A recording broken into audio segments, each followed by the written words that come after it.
Igmar Laren. Buon nome da sinonimo no Festival di Tumba. Buon nome da sinonimo no interprete que sacam capta atenção do público e traz o público de uma euforia. Festival di Tumba 2017, bota bem.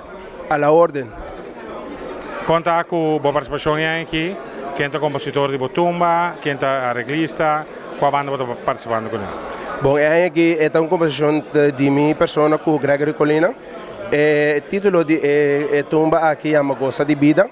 Também aqui nós temos uma gosta de vida, nós também gosta de vida, mas não somente uma palavra, sino ênfase para nós pôr atenção que com o qual Tumba está bisa, que nós temos uma gosta de vida. Então, isso é o qual tu mensagem, tu letra, o qual está explica público só completo.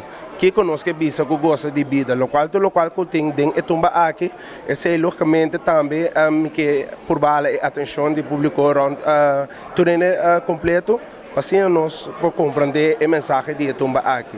A composição aqui tem um arreglo de Gregory Colina.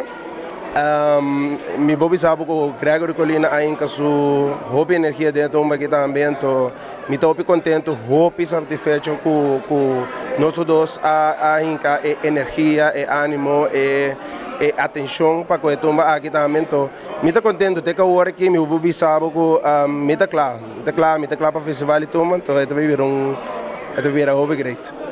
Qual é a agrupação musical que você vai participar com ele? Com Vega. O Vega também é uma nota que já acaba o Vega se mencionou de lembra-se assim que de paquete que te oferece e que você também tem para o que te trata de animação durante o carnaval também. Boa experiência ter com agora aqui para o ensaio?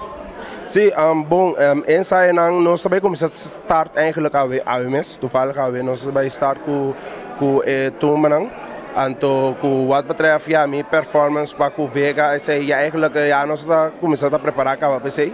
Pero para o local da carnaval, que apresentação, nós sabemos que preparar também para ver coisa great, para desfrutar logicamente de Igmar junto com o Vega.